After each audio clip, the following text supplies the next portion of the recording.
Praise the Lord. Yɛda ɔtumfo Nyankopɔn ase ɛna anwummere yi nso Awurade asomdwe nka obi biara wɔ ase. Mewɔ gyidi sɛ Awurade adom obi biara nso ho yɛ. Yɛda ɔteasefo Nyankopɔn ase. Oba so a mɛsrɛ wo na wahyɛ ama me. Na afei nso wɔ invite w'abusuafoɔ ama ɔma bɛka yɛn nsa. Kindly invite some people to join us and don't forget sɛ wobɛhyɛ dwumadie no ama yɛn.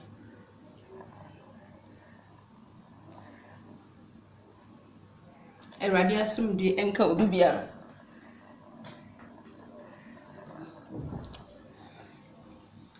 Amen o mimwakwaba.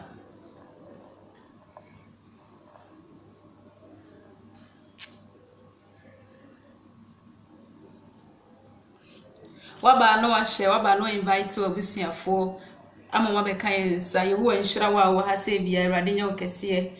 Awurade emfamfra dum kwa dum musom. Keep on sharing and keep on inviting your people to join us. Ebra yedi ehyiemu se ya na menum bio ne yenim de ntia ye wa ha. Enye bibia se Awurade asem na ye ba betie. Enu nti se wonso watumi aba mesere say you invite some people to join us. Afei so don't forget say obehye dwumadie yu amaye, obehye dwumadie no amaye na obi nso atimi ahwe bi e wo baabi. Waba na wa share. Kindly invite some people. Obetumi a share akogu groups mu na obi nso so atimi ahwe no baabi bia owo amen ene eba beti Awurade Nyankopɔn enum asɛm ne wakasamafo a ene oba mefa dwumadie no akɔ amaye enti obi biara wo mesrɛ so besiesie wakoma wo besiesie ho sonko kra na yɛtie Awurade Nyankopɔn asɛm. Awurade nhyira. Let me welcome you that you are here. Wutu di bia mesrɛ no invite nipa be de obetimi bia. Okay, brother Prince Kofi una di nkai eba ye ho nhyira so wa ha. Invite some people to join us. Brother Alex yaw entry unso o ahoma ne so Awurade ensure so waba. Invite as much as you can ama omo join ye. Okay, na na tumpai una be fadwumade na Awurade ensure so waba. Afei brother K Francis, brother K Awurade Nyankopɔn ensure wo ha no invite some people to join us. Sister Lovia unso o ahoma ne so Awurade Nyankopɔn ensure osoro nkokora no nyo kese. Afei invite as much as you can na omunso entumi brother Bengazi also wa ha se Nyankopɔn ensure osoro nkokora no nyo kese. Invite as much as you can. Brother Kwame Set unso uwo fie ha se Nyankopɔn ensure osoro nkokora. Brother Emmanuel sorry unso invite some people as much as you can. Buamahene yawo Bema yawo Nyankopɔn ensure osa wa ha mesro so be invite wabusuafo. Sister say wa edija mfi unso waba ya homa yiso Nyankopɔn ensure osoro nkokora no nyo kese. Araba boatin gese meni ma me Nyankopɔn ensure pa happy birthday Awurade nyo kese pa no famfra dum kwa dum so mu Awurade ensure boda yawo da bena unso waba Nyankopɔn invite as much as you can na ene yentie otumfo Nyankopɔn asɛm yensa ebre ne epebra ya ade amefa kasamafo ne mbra na yenhye yedwumadi na sesoro nkokora. Keep on sharing mema wakwa aba 1 2 dia mema wakwa aba soro nkokora. Amen. Mama, God bless you. Thank you very much. Amen. Amen. Amen. Papa yema wakwa aba Awurade nshaw so waba Mejo so ewo ye ne Awurade Yesu Kristo din mu. Obafia mechia obebre nyame nhira onye okese. Woni watiefuo nyina nyame enka mo ho. Na ontum kwanam onti nanim nkire mo. Oma mundi mo bre so de. Na onhu mu mobo abra enche na ono agenkwa wosane afri na hini mu na obefa na hoteefo aka ne ho na oni omo akodi New Jerusalem. Amen. Amen. Mechia tiefo biem na me aso mo kwesi mako bibisa ansa na ya starting program na ankasa. Wo su bia no me bese me bisa obi bia say question we dey me pacho answer no be ba last but wa obi a wo su bia wo tie sesi a me bese bisa obi a say e die enti na wo so a wo tie nyame asem sesi ai e de be penti ana wo se ni pakro no wo sum nyame obota ebe ni si wani so a wo de sum nyame bese mbisa obi bia na wa answer no be ba no pacho wo de choto wo di ni ba mehu di no na maka wo answer no na eche no ye be kan the reason tia obi a yese wo sum nyame na reason so a wo de sum nyame no wo be hu se eyese eno na ese wugina so ana wo de besum nyame ana se enye no na me pa cho se de yeni afia edi we se de to no topic no ba cho se wo betima san ka bi ma na etiefo na atia me ba cho ye topic no eno ani be reconcile. Okay. Be reconcile. Okay. Eno na ye topic. Okay. Se me ba cho before se ye be start no yemfa osoro hini no ni din enhya ase na ye start no ba cho. Amen. Ye monpae. Amen. Yehuwa ni edimanfo oma anwume ye dawase. Awie ye dawase, amope ye dawase. Eye wadom no ohun obro ana yen wa my opportunity say ye ni ye nuanu ye meche wo osoro hini wasem. Rade me pabo ne so obi bia wotie bia sese na rade ma wonsa nye kese e won so. De osefo de ne fam pokudu me pabo ne se gini frim na te wanim e kire no. Wasem nso ubo rade ma ne ngro obi akomemu. Nye nti wasem ni ye fa nto akoma pamu. Na enye ogufo na ba na oguye na egu asase pamu no. Ye tumi fa ntu anamon o wu Nyankopon wasem. Na nam sa ye so doba Yesu Kristo ne san na hinim a Yesu ya anyira ye nya uchefa. Me do wase se wotie me mpabo ba odoba Yesu Kristo di no adomenti. Amen. Amen. Nyamisha. Ma me put question no ha say na me pin ni say be obi ba so be hu. E ba cha obetumi akọ. Okay. Samuel mbacho se di ni say me ye mistake am mani Hawaii. Samuel Lamewu or say for salvation. Love Yamiya or say I want to go heaven. Okay, obi di no. Me ba cho question na ye bisa ni say adenti na wo sumi nyame. Ana obotae be ne si wani so anti wudi sumi nyame no. Ese botae no wuhu. Obeso di nyame achi ese botae no wuhu. Bia obotae na wudi di nyame achi no. Bia na wunim. But bia na botae no ense dan ko yesa enye bad but na ense dan ko yesa but ene before say ebedru echeche ni finfin no Nyankopon benam na adom so na obi anso ahu die ntia obi obeso di nyame achi bia no ohu ana say no mo na ese na ni so ade hu ansa na bibi wa chira wa nyai no so aka hu na topic no ebe cheche mbebre ana say nyame asem na eba no ebe cheche mbebre ama obi anso ate ase na Mami afia me pacho me the topic se me ka quotation na on kan ni nyina o kan no na mabam na wasan ato aso pacho sa na ebe here. Okay. First of all, yenko Corinthians chapter 2. First Corinthians and access. Pacho 2 Corinthians 5:18 pacho. 5:18 Corinthians 4 meto so me 18 no gichemu edu wotwe. Me pacho me kan wo you know by nyina efiri Onyankopon a wonam Kristo so apata twe yen afem ne ho na wode impata so e ba to jon man wo se sachi su bi man pacho e ba cho wo se na no mai nyina efiri Onyankopon a onam Kristo so apata atwe yen afem ne ho na wode impata so ama yen no amen. Amen. First of all, the topic, to reconcile. You can say to reconcile. I see anything. You can say to reconcile. Some fans say, will restore a friendly relations between. And I said, what the Adamphobia a war no man. Not Adamphobia, not a war. Now, because of Bibiness, Adam for no. I did diabu and I said I'm for any hobium, but also restores hard and form. I'm an be see na name and I said, place and I say one or restore. Nice as I be a good relations. Indeed, like I said, to reconcile, like I said, to restore relations between. Send a bear and I'm for fun and order than a bit to me. Either as I can boom. In this also kind, but a money how class I can hobium. But say a king I to Sukatra. 2 Corinthians na 5:18 na. Okay. Osi ne no mai nyina efiri Onyankopon a onam Kristo so apata atwe yen afam ne ho na. Ode impata so. Me ba to gina wa. E be se obi adwen course how word so. Asa he de atwe yen. Me ba to je make an clear o. Asa atwe yen. Osi no mani nyina. No mani nyana ho aso ba to so ba mbiem. Osi eno mai nyina efiri Onyankopon. Tio Nyankopon no ana sa wa nyina efiri no ana onam Yesu so ana wasa atwe yen abra ye nananom ye bone no a ogya ye nipa pema ano no cause ogya ye nipa pema ano na woni nipa eni adamfofa bi abiem so ana esan eye ne do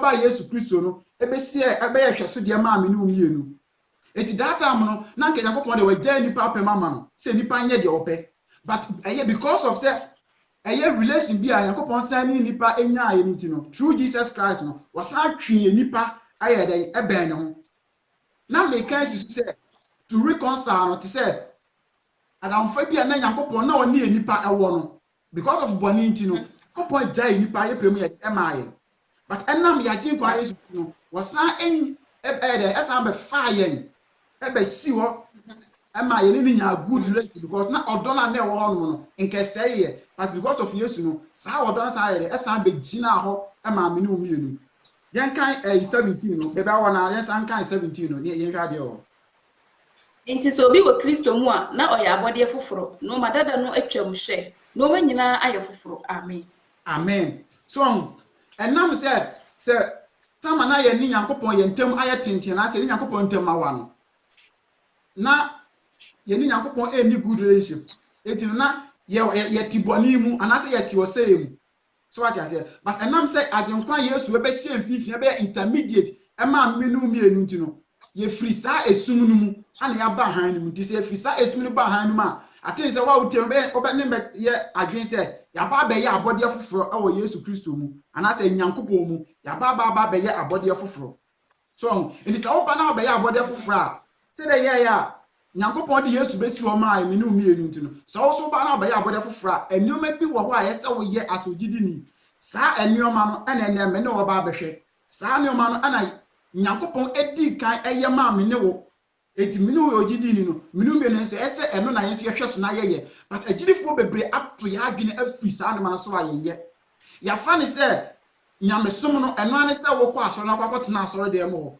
wo kwota asoro de mo na oba fi a wawie sa na agirifo ya fa no but enye no eti Nyankopon de Christ ebe ye hwe so de e ma me ne umienu sa hwe so de no wo se wo twen sa atwe no ho na hia me ye pa eti mbato yen kan eye Colossians chapter 3 verse 13 bacho Colossians chapter 3 verse 13 bacho odidi ni bi o to bia no ona yi so obetie asemwe na onfa bi so ento na komam anase ontwo bi so ento ni book mu no hu se nyamesom no enye ne se wa shata ade kama anase wa boduku kama se afia bo ni duku yi na wa got na asore de bufi wa no obafia na wo ye de wo pe yemfa bibi emfiri shokunkun ni afanto yakoma ni ehu se Yesu be wu maaya Nyankopon de Christ ye so de maaya eti saa ne obi na esi na ejo na ne tina ho atwan agenkwa nanim me pa cho kan ma me pa cho Colossians chapter 3 verse 16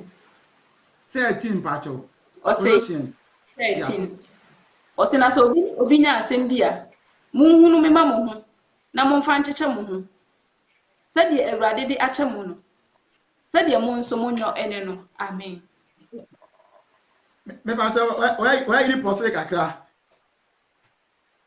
Samum okay Ose na se obi eni obi nya asem bia munhunu mema mo ho na momfa ncheche mo ho sede Awurade de ache mo no sede mo nso mo me pa cho ye tio se obi ni obi nya asem a munhu ma mo ho se wo hwa enipa se menka ne se nyame na ni enya asem o okay nyame na ni enya asem ye mo na ni Nyankopon enya asem eti eno no se ba ho no kwampo na yen ye bo ni nti Nyankopon ni enya asem so what ya say Nyankopon ni enya asem no wono ahwa enipa ntimi nsa ama ne nchen so na Nyankopon na asan hu ma yen enipa ana de Christ be si ho ma yen but menu mienu ye kwa asori o asori dem ho na ye ti no se atam so obi kwampo baby afasa wo ti akonya nim na so obi etwam wo no ma se nipa ko ni tia wo na so a wo wa adwen a wo gen fa nipa kro no ho asori dem obi timi twa obi anim na de ma mu ye chiewo no wa ye chiewo no wa twam asori dem obi ni platform we so on kan tell me say ebi ensi da enye dan ya ebi asida na we de man hu bat me TV asori dem e na ma mienu e ba e be ma ba ko ho atwede wasi mo de muhu ye de e ma mo ho so obi na obi nya asema mo ye de muhu ma mo ho be ba to asoma me Amen. O say, amen said ye radidi ache said ye mo nso mo nyo ene no. Na ye mu nyina so na mo nhye odo. A ene pe me ye ba to homa no me ngu. ba to 13 na ye me ba to 13 na ye Okay. so wasi ewura o so wo hwa na me se ewurade di Christ e be ye hweso de ma me no mienu eti wode Christ ba ya no de nyina te ye no sa atwe ye e be ye ho e be ono ne ho na se wo hwa mimi ne mienu na bi o mimi ne mienu no a Nyankopon no esa de ne do ba ko esa be che ye no o be hweso de ma ye no yet mimi ne mienu ye mpa ye ho asem obi no obi wa sorry we anyway say akasa wonya damfo we enkasa because of that na damfo ne nkasa nti ono so ne nkasa ohu na no atwam na me ne midofo bi yan kyerɛ am ka kyerɛ ne sɛ hwɛ emfa nye example hwɛ fane sɛ bia wona damfo kasa wona adamfo bi nkasa ana wo ba intermediate so what you say tan wo ba intermediate no ɛde na wo sɛ wo yɛ wo yɛ odidi ni de na sɛ wo yɛ sɛ wo kɔ ase a na wo kɔ tie wo yɛ asɛm wo ba na abetie wo yɛ asɛm sɛ obi a wo yɛ odidi ni na so obi a wo yɛ kristoni amapa no sɛ wo ba ase a wo bɛ try sɛ wo nka wo yɛ asɛmbɔ ni nkyɛ wo ana wo nka wo yɛ asɛmbɔ ni nkyɛ wo wo kɔ a wo ba na nka sɛ de nka wo nko nka yɛ na ka wo ka girl ne de ɔpɛ wasɛm o ana sister de ɔpɛ wasɛm o maybe I'm not sure so ɔpɛ wasɛm but ɔmo hu de nti a mo mienu we say aba now so kwanso aka the same thing and because of say wo twa ntɔ kwan because of say peace bi a wo create abatu wo mo mienu ntam no ɔmo hu ɔmo a ɔmo timi hwɛ ɔmo ani but ye nua ma ne de e ma ne ha ye nua ma na motayɛ saa de no pa me ma de enta ni konkonsa saa so ye nua ma ne de because so ni we say nkasa no so kɔto we na se we su ni we nkasa e de na wɔyɛ ene wa hu ai winipa atade bi ɔde ba asɔre afei na ɔkɔ ka atade ɔde ba asɔre wɔ hɔ enso Nyankopɔn de Christ be su ɔmaayɛ no wanka yɛ bɔne ni biem o wɔde Christ be intermediate ana sama Christ ɛsen awu ma me ne umienu Christ be wu ma me ne umienu but yenia na ɔno no ɛsen ka yɛ ka ɔmo pom so what I say yes yɛ ka ɔmo pom sɛ na be ya peace be ba yɛ ntam no ana sɛ nyina be ka bo na ati yɛ miɛnsa kra betima na tabom no ɔno be yɛ intermediate sɛ Yesu be yɛ intermediate no Nyankopɔn ne ɔhene no ana Christ be yɛ intermediate enti Christ be hyɛ mimi ne umienu ntam nti sɛ wo so a wo ne enamfo mienu ɔmanya asɛm na wo hyɛ ɔmo ntam no wo na ɛsen ka bia nka wo siesie ɔmo ntam no wo mo ana wo so jagum asante for kasa bi sɛ takra ojem wo mo na wakɔhyɛ ntam na ayɛ takra ojem ɛka takra ojem a ti sɛ mfa sɛ bia okɔ kika nsɛm kuma asa ba kika ngegu ase na egya asom sɛ na ayɛ sɛ na explode so what I say na explode ɛbasa na wo ba ba yɛ bonsam ɛbasa wo ba kwa mo yɛ bonsam sɛ wohwɛ I think sɛ Matthew 6:23 or so 6:23 or 6:26 Yesu ka kyerɛ Peter sɛ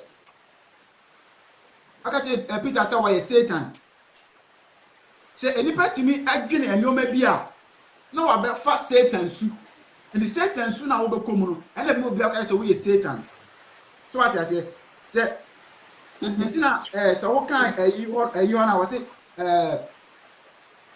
inhyira ne friend sɛ peacemaker so what I say blessed is the peacemaker eti wo a wo di peace eba betu nipa ntam no eba sa na wo so ba be Christ oba be fa Christ ni su na enu nti wo follow no Sir. Did am person me be say gidifo a omo ewo this platform and as yin ayekọ asore ni say in case obi na obi nya asema na okọ hye mfimfin e de na ya woye or trust obi create peace and accident e de na ya na ye ye keka nsem gum se na be ye no ani e de problem be bre nipa na accident mpacho ye so Ephesians chapter 4:32 mpacho Ephesians chapter 4:32 mpacho wan you support flight Ephesians 4 eti 90 chemu yeah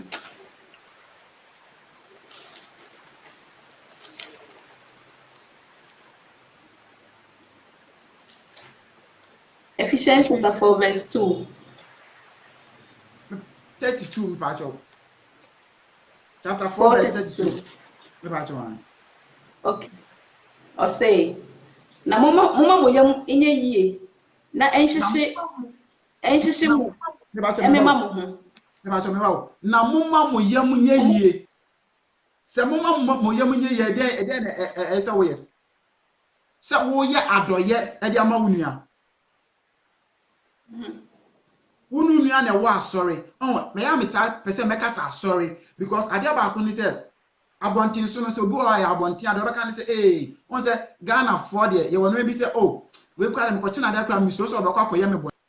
Oh, ya mpan so obetimi obi aye akwa koye ne boni. But the ntia me kan wo asori ni say on say asori de ye nyina na ye agidifo wo ho no.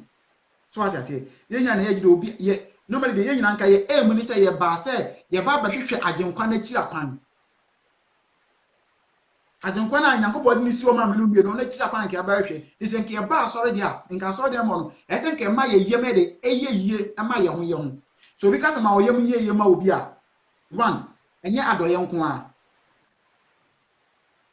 obetima cheni brakɔ na de but edru ba bia so wu se wu na o trouble ma wo yem ye de etimi hyew ma no fanse bia wo obi na ebi efie kura baako ana ebi school baako fanse bia wo obi kura di agro na fanse bia wa ma school na bia wo beti se bia so yare because of se bia wo ne ye close and so school mate ntino because oh we dey na ato no so what I say oh sa oh na ebe se won no etimi se wo PTB man nipa na ana se wo ya obi se nipa bi sa ya ato no but se oyo obi a wonim na wo nka o do beka ne se wo ye hwan ana se ede na to no wo bebisa mu but se wo beti nipa ni di kwa na wo ntia asem na wo ye bi kan de ahyew ede wa ma nipa no ba cho to aso man O say Mumfa imfirifiri mo ho sɛ de Onyankopɔn nam Kristo so de afiri mu no. me pa cho 32 no pa cho 32 no. O sɛ mumma mo yam enye yie. Na enhyehye mo emema mo ho. Mumfa imfiri mo ho sɛ de Onyankopɔn nam Kristo so de afiri mu no. Amen.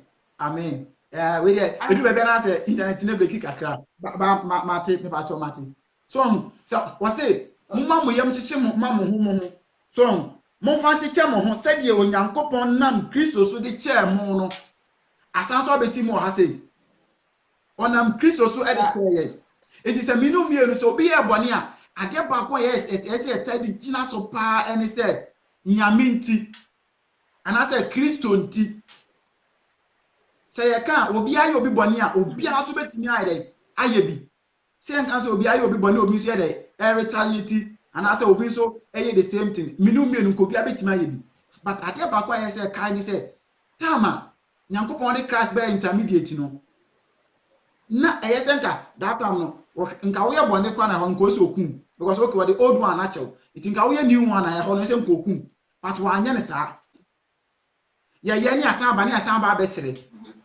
ye bone no ni asan ba besere how many times ye ko ekudu ye esire bone fache so obetimi aka how many times awako no kudu dwanu asire bone fache a say ni papro no obi bi am de beche no obi antimi but ye nya fom ye ba ko pe ye nya ye ade ba ko pe ye fa no World Cup wasi mo ma mo yam hye mo ho ma mo ho mo fa mfiri se de Nyankopon nam Kristo so de kye mo no nti dem se si obi ye bone a se na ese wo kan wo tirim nyame nti ana se Kristo nti ha akọ pa de nkenye nyame a no ma kan ye nyame a na wo de ache no afiri ho but ade ba ko am tan hu se obi betima ka to obi se me de ache ampa wo ye no kro o ampa o wo de ache pa wo de ache enso hu ni se kim na ne bo afu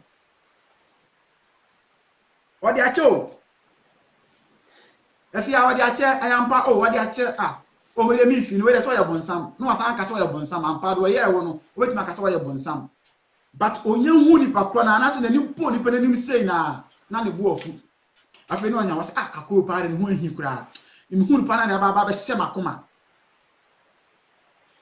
se o kan eye Ecclesiastes chapter 12 verse 14 na So I say the hinted bia or the beba temu. What's what they are told?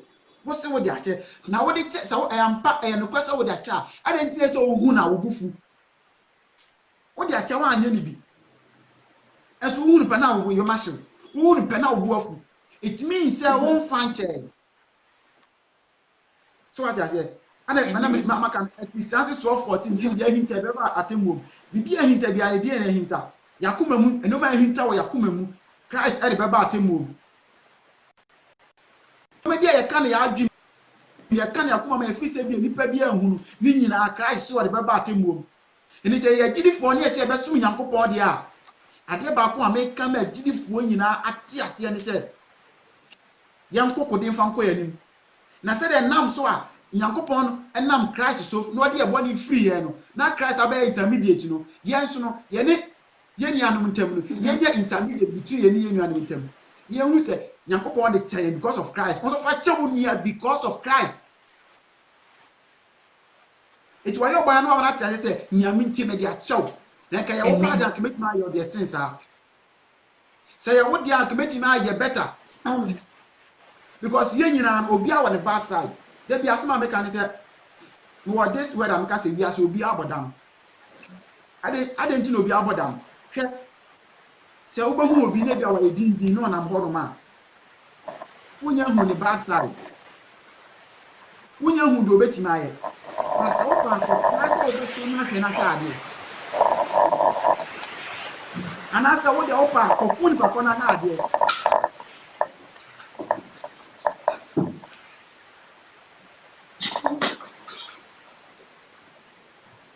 Supportive light level.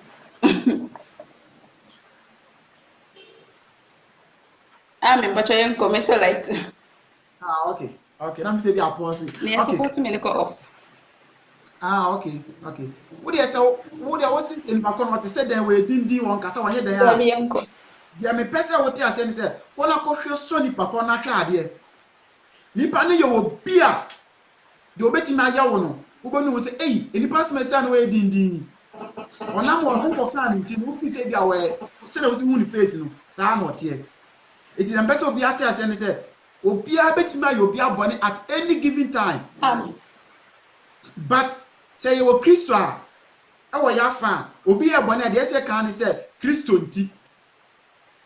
Ana say nyame nti me di ache eti megya amanaka. If Hebrews chapter 12 verse 14.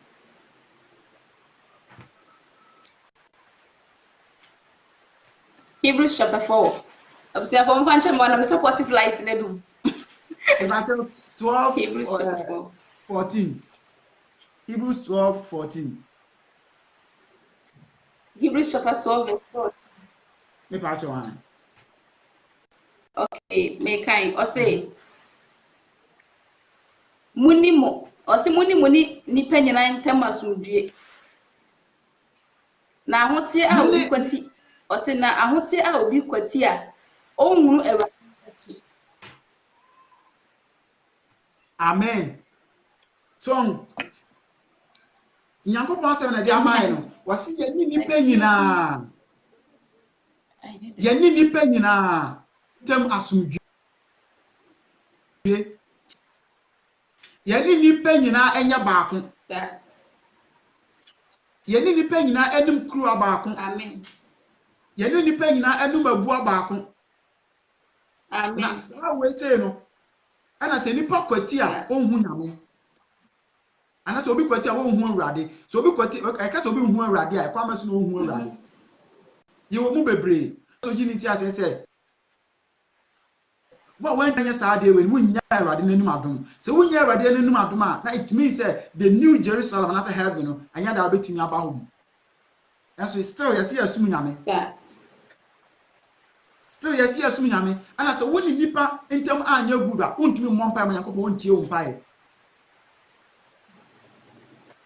Because I say mo hwɛ me na me dey. Mo sua me. Jesus say mo hwɛ me na mo sua me. Say dem me hwɛ megya na me dey me sua mo. But me no me no ya hwɛ Kristo ni asua na na. ekwan be so ana ehweso aye esua eye Kristo yentimi ka se esua Kristo abra ye ni enyan yentimi ka se esua Kristo abra ye ni enyan tam yensiesie ho da bia ye nua ho asem se ye obo ye ni enyan our trouble obi kwaka say oh win this boy and also win this girl maka say oh jana menene nya fan oh jawo de menene kasa no jawo de onya papa da bia obi nya papa but ono de ohun ni mfonso da bia ono de oye da bia so obi nya papa da bia woni nipa ntem mo trouble da bia wasem ka efa nipa ho eye se de bia wasem ka efa nipa ho na wo hwe wakoma mu se wakoma mu na wakoma na wo hono no wodi nyoma pepe bi asi hono anamba bi asi wanim se ere na wo hwe so de asua eye Kristo because abra Kristo ye kwakopo na senua mu no I was of many bisa ne se wo mate se yesi woni Yuda fo ahene no na ye no kra na ana Yesu ka se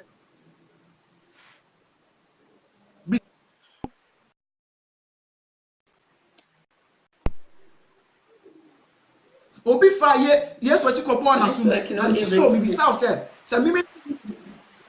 mimi no mi enu krai amfa se bia ye ni power bia e bia hodi keke ne wo ana obi bo waso ma wo be jai se makọ no waso no nko free e wiase nyina ahino na enipa bread fise tama mkwakoti Yesu nso no Peter twa obi ama Yesu fa aso de tare ho yet enipa ehu sa ko bo na so na ka Yesu wo ho kwan se obeka se wo bo ma so mu no wonsa entia na Yesu wo nkwa nkasa wa bo wasum no wonsa entu nke betima ye ho nanso Yesu wankasa wa Yesu anka boni entia no obisa ne se asema me ka ye no boni be na me ka ye asema Yesu bisa ye no eti ahombrase ene boni fafrie nko a but ye de ye se besu Nyankopon so no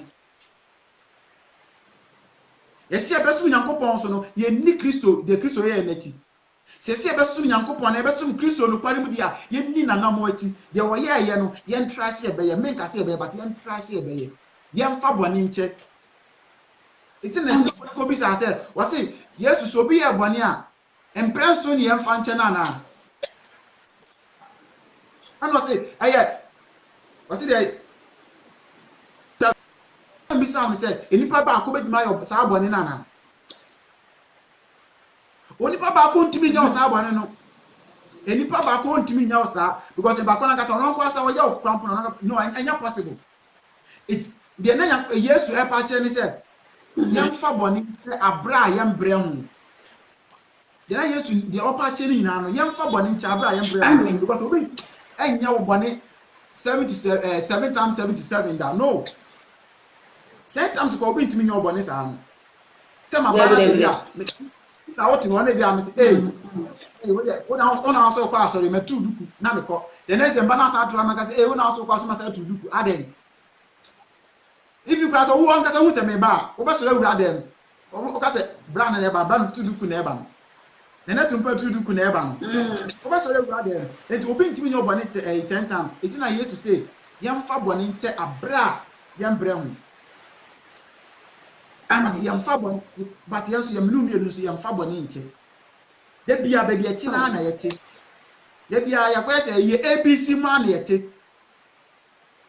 sa akwa say titine ya na anu so mo epa mo nto wa ko digu adaka ma ise bia program bi aba no mata on sata entuma no no makwa koyi and na no mo chance pa o good trunk ni ma obokom na trunk ni emututu ewom etubako eyas no mo nyina ho bo the same cent eti agirifo nyina se ye nyina ho for the same cent ye mfa bone nche bone na die ho amanfo bone na die ho ise cent ke na ka kuma na ekuma mate na ka Christ na ba betia mu ye mfa bone ne nche ye mfa bone ye bi ya kwa me mfa hu nyina mfa ma Christ ye na so ti bone de bia ye ne bone na ekọ ye di fi mi efi mi ye bomb pass de na bone ne ti akuma mu bone na di ye ko na bone ye di ye ba enso ye se ye agirifo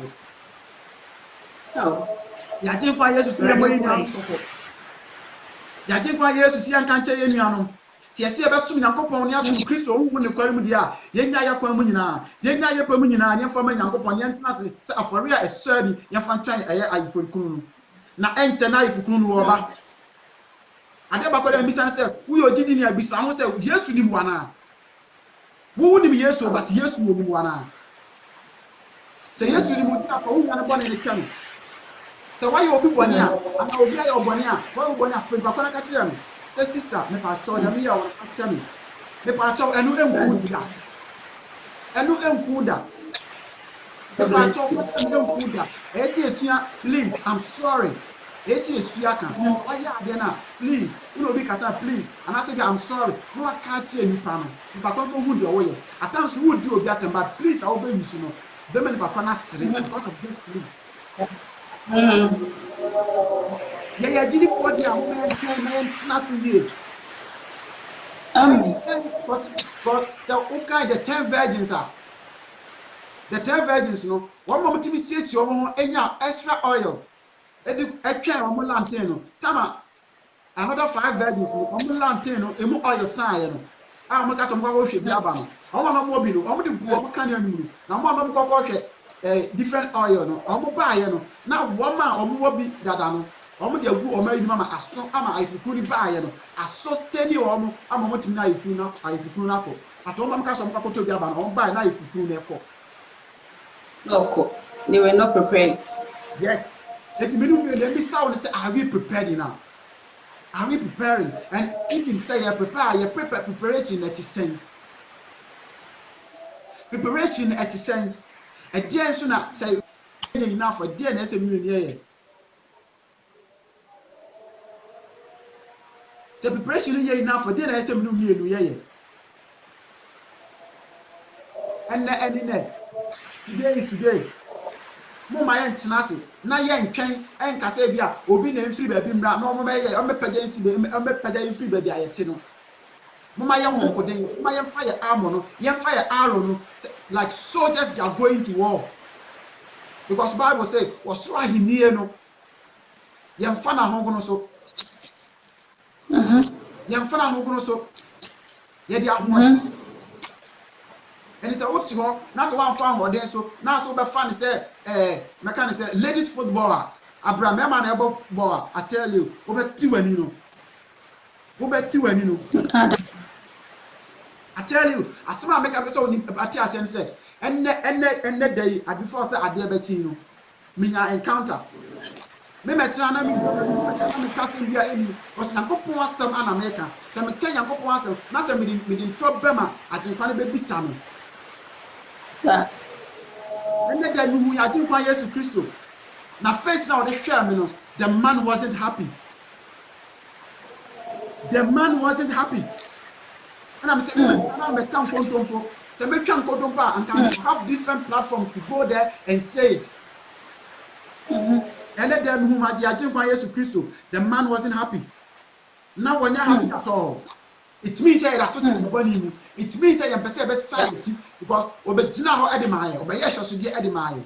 Now when you say me no me boy Jamai, no me say me no be dia, no me say me no be ya comfort, as still Ajenkwa Yesu ni tiemu mai. Yes. Every day you're banning China about your ban your say Father I'm sorry. Then we will go back and sit in the same sin. When every man to be will you go be answer I'm sorry. Oh yes, you know. Every day be able to condom, we condom you ask another so about what na sorry them you know. Ajenkwa Yesu oba. Yesu Kristo oba. Wasi ye moyi nanu mi kokko. Ye me wiase nyina ante. Se ente no sane na hire baba. Na so sane forma. Bibisa ya twa odi won kwan manu mana ana se ya twa odi su won kwan manu dia wo ye motuo mojo obafiti wa fa nanum sa ye boy nuanum kokko then you have to dia because sabre ya tiasi ene nkwaje wo ho mai sabre ya me no tiasi ene betima ka se urade we are sorry but owu no wowu ati no a chopa bi eni ho e kwati bi eni ho na nam se wo be wu na je gori nya mai tinu wo be kwakotwe wo Hades wo be kwakotwe wo Hades na ho no Oma Yakopon ayo madoma mo benya encounter no, omo ka horo masem kyewa. It's not an easy task. It's not something that you even dream for a second to be there. No. Mama yam prepare. Si be ya jiri fon ko a Jesus wachi dia. Mama yakoko din fon ko ya ni. Na ye jamba ni bia ye ye fa ni pa boni che because of say ye fa ni pa boni che ni pa be brain e ko say you because obi wasema so many years. Obi wasema say be 10 years. Ohuru bia na wakai. Wakayo on yahwe amfa ho on kasa me da chaw hu na on nse e bie wakon mi akoma so fa wo de nchaw wo fa wo yonko bo na nche no e be de na wo soro hene so de wo de achaw e ba sa wo pom wo sile ni kwampo emi wo sile ni so ateli wo sile kwara se maka so wo pom pa se wa no wo se na wo pom pa wo tiri se kwampo pa na emi wo ti so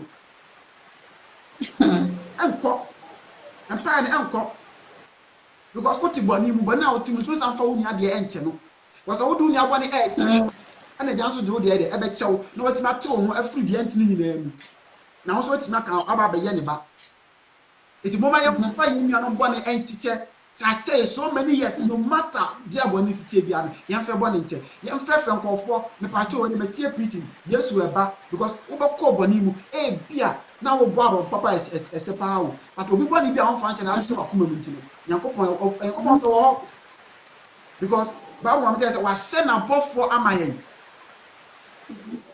24/7 abofo gina wo chen wo ye bia no o tworo the only bia everything that you are doing angel no tworo utima adwini nyina angel no tworo the wo ye bia angel no tworo ni so obi ko na wa dada ana wo na wa ye ni pakro no so wo na wo ye wo na ade ba kwa meso bi ate ase se wo na wo di fo ana se wo na wo di bimo se wo na aye ni bakona ye wo me so friend na ka je ni bakona say I'm sorry.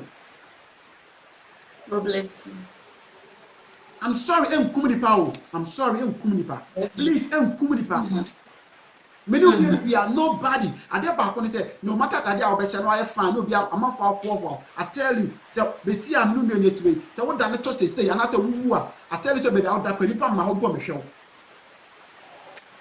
ata say na wo sha na mafo hu ana be ma be hu no afro ana oba be hu no ka say guy we nice na sister we nice no I tell you that same matter now say we nice who the Saturday ne shena wu a e ka chiri bakon say o meje fa ngo ku ball mu kura baka so o meje o meje because what wu yeah you should my ho you should nya hanta you should feel proud na yam bre ho ase yam bre ho ase manipa se nka wo da ho na nipa tietia so anka nya hwe because one kasa na wo ye de tie where the tea I wonder the tea and the wolf where the tea me wolf let us ni bufu and the tea and wolf I mean me mo actually for mama yanjini o mama yanjini na emre bi e ba you be mie ho emre bi ba because omo mo sika kese bi they be asma me can say ekofo bi awu be e 5 years ago 10 years ago yet if you go into their accounts sika omo wo no enye bi na mnu mienu ye wo omeje pa do maybe now but nkomu nya just 2 days aba bediri masasisu a enya agensa kira nkomu je omo fami omo pemu nyina ka o na sunka kwa na obi ka ho because onim de wa hu at Nyankopon so ye so smart so odoma bebre na de asie ye but adeba ko de asie nipa ebe nipa ya hantan aya da ye bewu ye hu bebre about fancy about 95 about 25% of this platform only mom date of birth but there will be no bia enim wa wonim bo de to na hwe na guess wa wonim fa de to osisi na me hwe se wo so me bo answer guess na ko twa date we akiri o chana so te asefo asase su dia wan kasa so ka do mama yenhwe no ma bia etima enye ne yesesafu ya pamboni hu Yakopon fa so na wo nhira ye Yakopon fa so na ne ban san na hinema when you travel people be the cry na shit so no dey put their blood so no will be tormented spirit in the Yakopon the obefa na ade na so no say you mu bebre etwa mo say me dey minti Yakopon asem di me dey heaven and hell be any ho owu ana asa atena ho say won so da ye dade a Say we sunda and sa pepe no wo sitie. Wo sunda na okra na kwa di baabi no. Sa pepe so wo sitie.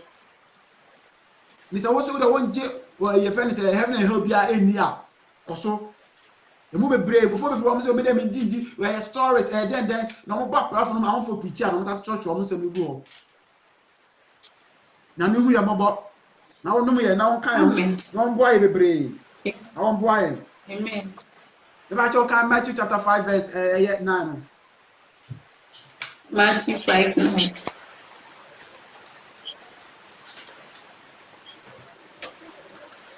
Eti asempa eti no. Ndiche mo ye empon. Me pa cho an.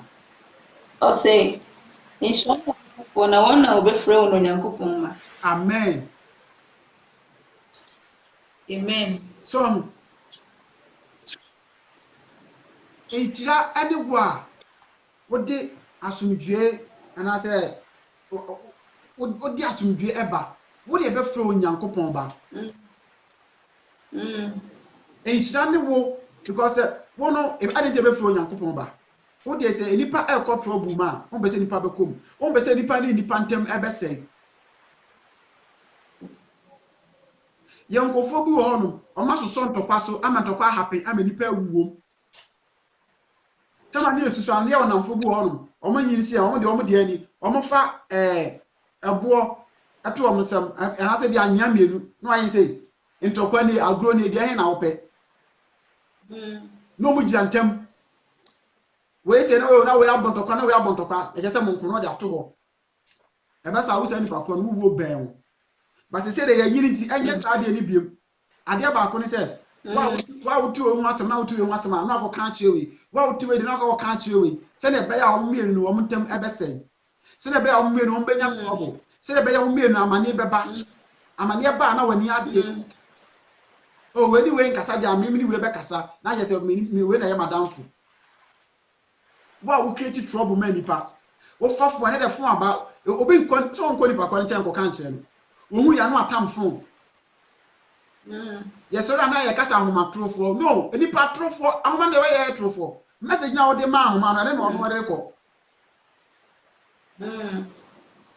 oh ma me fia me bo ana message na wo be ka no phone na na e ko e je nya ahoma trofo e nipa trofo ye menu me na ya trofo no akwai se wutwa picture se picture no wutwa na se wodo uti asi form a emma abra picture no be ba na wo na ni si form so what I say de wo be ye wo ho no em na be appear o picture ni mu eti wa bra ba wo born se wa asase isu no ene na be determine be bia wo wu a wo be ko ene na be determine be bia sisi a wote asase isu be ba be di agora ko yankofo bu ono ma sa wono mo nam ana sa wono mo e di agora Bible say enhia ne de wontena afedifo tena bia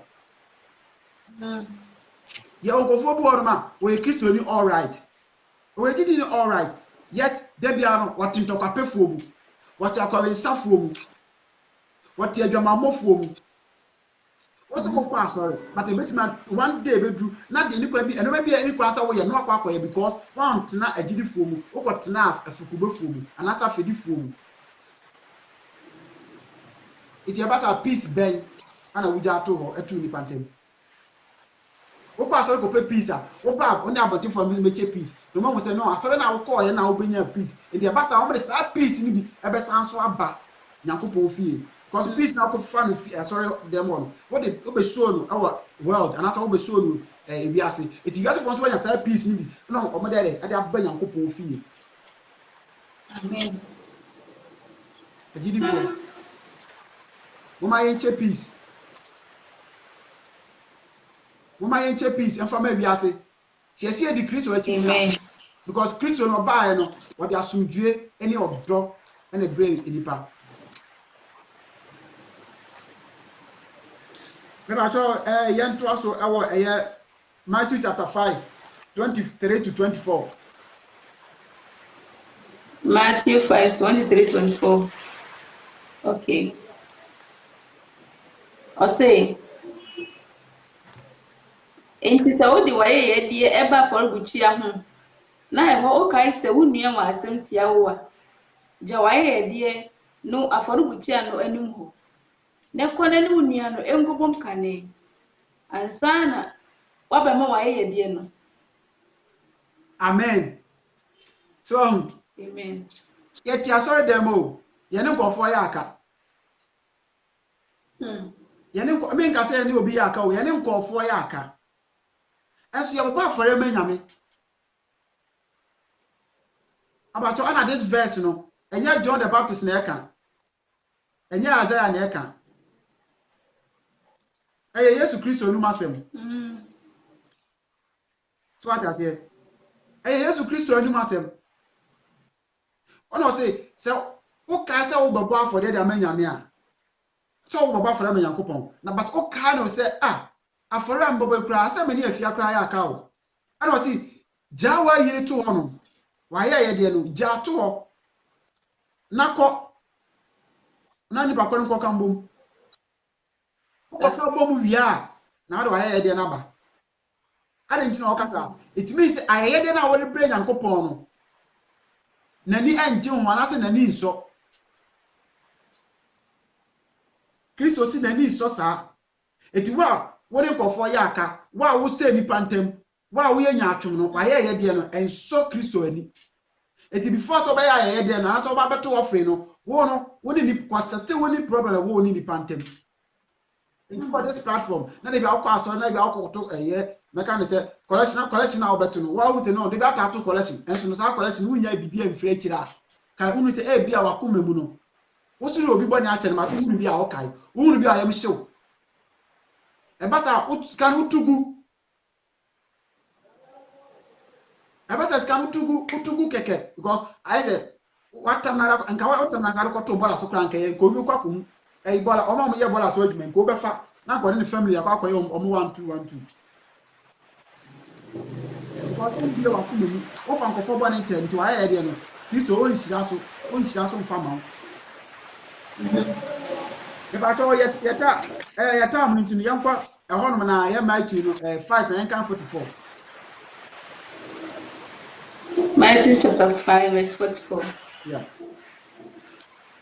I say na me die me se mo se mo no matamfo mo nhwa wona opan mu mo nya wona otan mu yie na mo mpan ma wona oha mo na otan mu amen amen if you ati say we dey head awon bi da on satan so ko asori a ngofo bitimi tam ken omo so nkwa ko bo o matamfo na se mo ku social media o matam ken say ana o masan live ana satan ya bu o no mo yesei ana o mo nsa nyina timi so o mabre asofo so o mo nye asofo so o mo nye but se nka minu mienu no e maybe na atwam ne Yankopon tamfo obi ntimi kan say about this platform e maybe atwam ne Yankopon tamfo ene se Yankopon okun yan ya enka be dan ana nka ye minu na basa be Yankwaje o Yankopon wan ku minu mienu baby e maybe na atwam ne Yankopon tamfo okun yan na wo de obi ya obone a obi ka Joseph free wo kontinu abaya otamfo o mpe na asem wo bo mpe na de ko Yankopon ni se Yankopon nkunu Radi ni ekunu radi di ekunu eso Bible say mo mpa e mama tamfo ye yes kasa o omo tam no munye omo yie I didn't know kasa because when you say maybe na atwam no na Yankopon tan but eno ati Yankopon sa ba ye enipa nyina yie esa de ono akasa ba ye so de ma ye ekunu se be amunu meni be nya nkwa sa enso ye de ye kwa asori akwanche asofo no ya asofo kwampo omo kwa do msuba anye kra hey seriously you just keep automatic amen so eti ye de ye benya de bia omo pay asem epe ne no mbe nante omo ye ka say yes omo so nka yes say ye ka say yes no obi kura kan no a e ba kona ba be tamfo awesa ene so enti say obi obeba ya brabo mu bia a wanka bia man ana wani echi bia no na oba be ye tamfo enno ana bible ne se yem bia yakoma mu na yemmɔ mpaye empama ya tamfo omo ha ye no ye dai yemmɔ mpaye ma wo mu da because na enno no I think so can we na bibi to aso so betima kan we ho ma 45 Osi na moyo moja a wosoro no emma efiri se omani wia epue nipa boni eni nipa paso no to nso gu won na wotene eni won na wontene so amen so etina yesu say won ma won tan ye no ma ye mompa enfa nchom so omu se osi oto ne papa oto ne nisu efense ni nisu obona wia egu papa fo ne bone fo ne so enti wo bompa etia no se ba ko no wu so ati ase ye ngofo bu wodu ma omo family mu omo nyina ya wiasefo enso omo di ye ebi ya ye ti ase ye nti ase obeti boni mu enso odi ye enipa ti ase enipa nti ase enti no ka no wo se na wi a na ebo ade ma papa fo ne abonefo woto ni so gu papa ne boni so mebo a eni se ufi se wo ye papa ana obi aye oboni nti wo bompa ya de akunu but also tin papa no or ahead of you at times no said papa make benya di sika bi no da ya de bi ama wa ba benya so benefit e bi ana benefit na ma usu ankasa so e bi benefit na ba wo ba bi so fansa woni neighbor na e bi am problem na we agidi ni je oyo nto bo mpa edi tia no it may be a time bi awko aduma wa mantem na e bi awo ba trouble mu ensu oto ba kwa beka gate eti neighbor no because of so ya krento obetimi afa akwa kwahye ni fie ama wo ba be fa wo ba but wo ba na wo so aye bone na wo bompa edi tia na so wo a next time bo ba no ko trouble mo ha na be yi wo ba ndi na free ho on scenario na Kristo e pese ni party ase no eti mom pa ye mfantia obi a ofisa wotan no me mom pa ye mfantia nipa David because what the inshira no e ba inshira no what the ma obi a inshira no to ma nipa bia se na be ya inshira be so obi bia so na de ba kwa no Yakobon no se Yakobon shira obi a fanse bia se ensawe na se bia we no be shira na Yakobon be make sure se inshira no e be so omo ha se ni nyina so amana baba be duru ha eti we na wo shira no wo pompa ri tia we no na sa we no nkese bitu na se wo wu a onso wo ma sankofo we nyina nshira ide abo omo sa de Yakobon eye na ade batia na nipa ntia se ntino ya na ye di nipa adwen na ye di ye bibia eti na tama oni Peter na ma Peter ka che ne se o ka che Peter se mewu na na san so mesore no Peter si no there be wu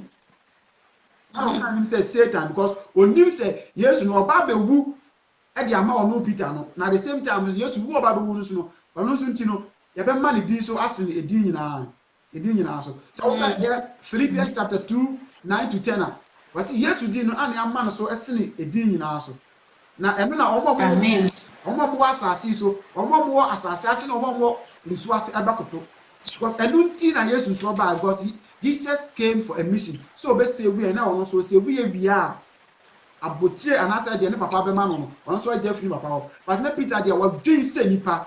Eti ya jirifo bebre a wo ni huhu. So didi ni de e so wo huhu so wo huhu ma. Wo ba dwen se huhu nipa. Parce wo ye Kristo na so puti odo TV ase no ma. De bia no ba dwen se wiase ni nti no ma bia ba bia na e be ye wiase ni o ma.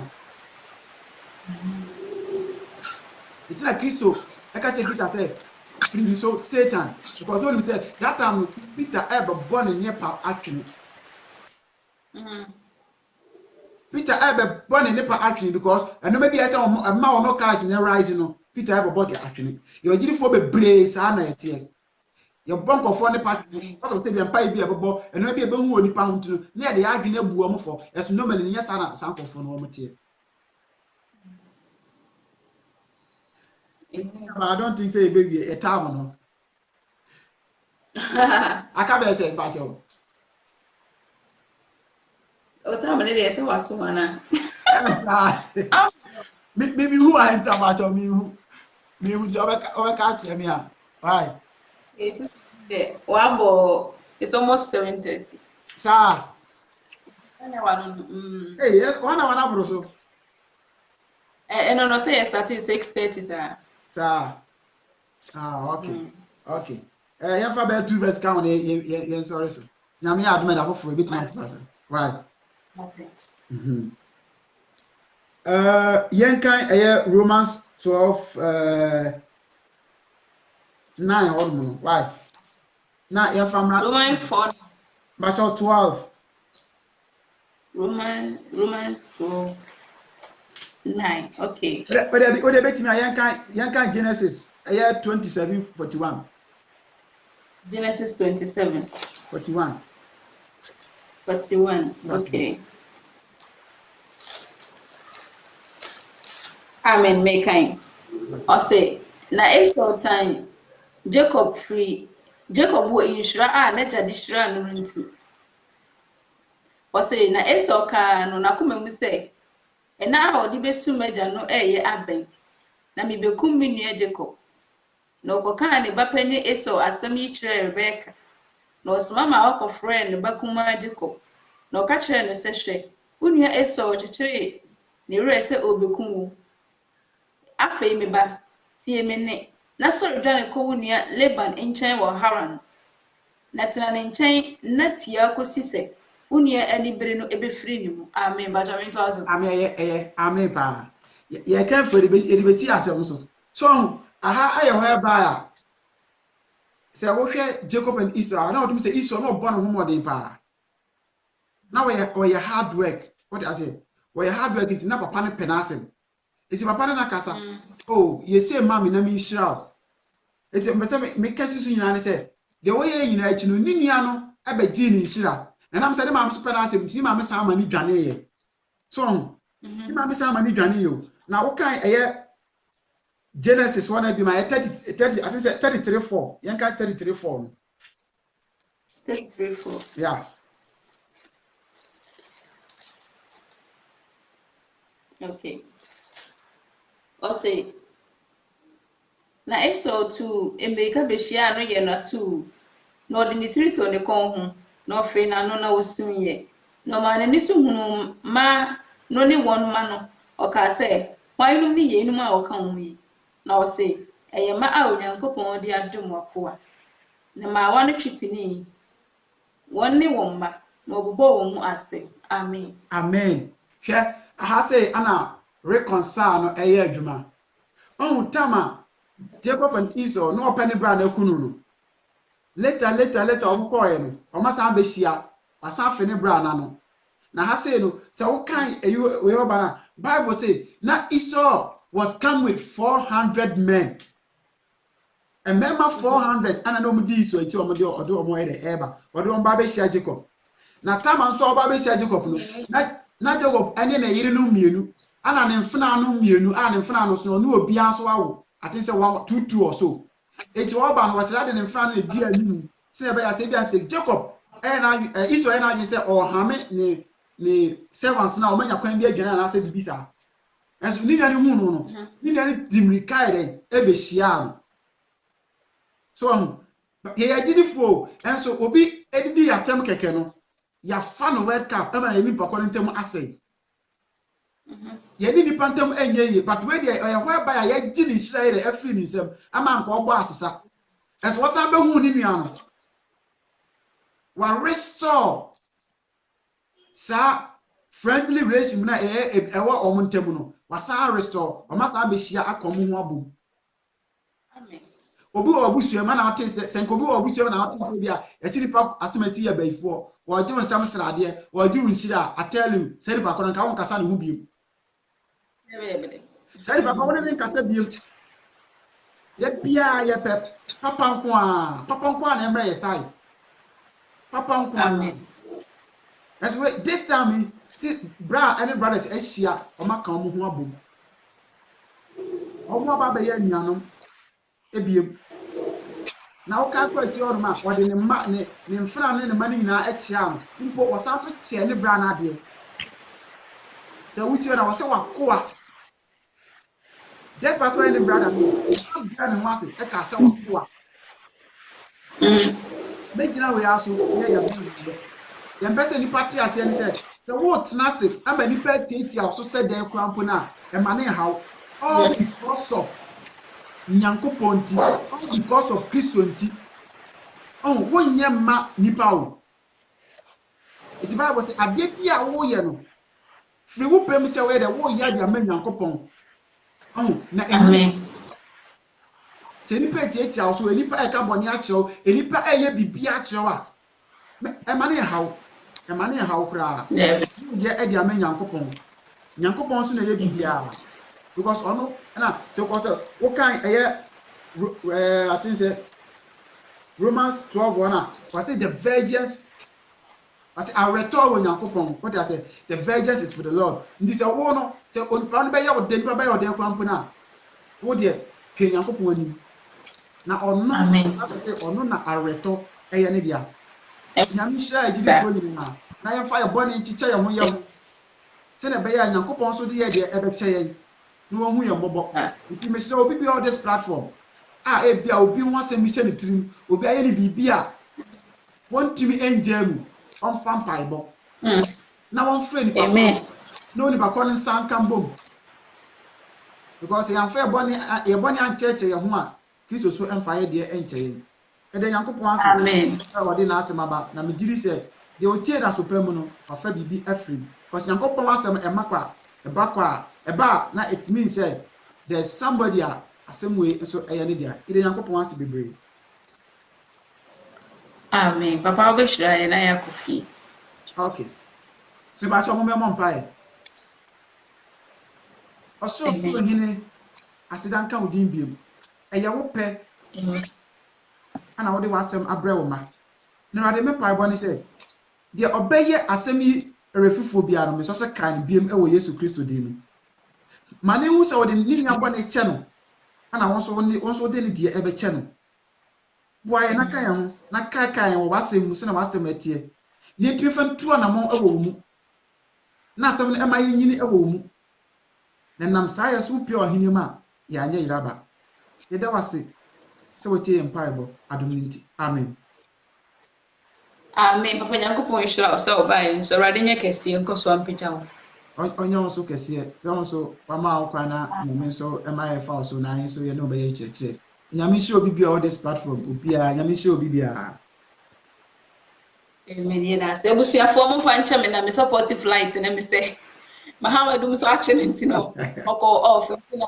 esum akye me saa na support flight no edum mentimi mpɛgya nkɔhwɛ deɛ ha no nti momfa nkyɛ me paa sɛ medeɛ moanya mahamadum so awurade nyankopɔn nhyira wo sɛ mpɛ yɛba ma me ne mmienu ba Yesu Kristo ta aka asɛm bi na ɛyɛ me de pa ɔse na ɔwɔ aso a yɛtie asɛm no moma no ntie asantefoɔ nso yɛmpanyinfoɔ no ka ɔsɛ ɔbanyansafoɔ yɛgudu bɛ nanso yɛnka ne nsɛm nsɛm yi me ne mmienu yɛfa a yɛnkwagyeɛ ɛho adwuma ɛna yɛde yɛyɛ nti nsɛm ɛba yɛ wɔ me ne mmienu sɛ yɛde bɛyɛ dɛ yɛde bɛtu anamo yɛde bɛbɔ bra sɛdeɛ ɛbɛyɛ Kristo pie na no wɔnyam a me ne mmienu yɛnkɔyɛ sɛ ma num na no mo ka nyansafoɔ enum no ho no amen awurade nyankopɔn hyira obi biara papa yɛda foforɔ yɛbɛhyia meda ase bye Christ asomdwe nka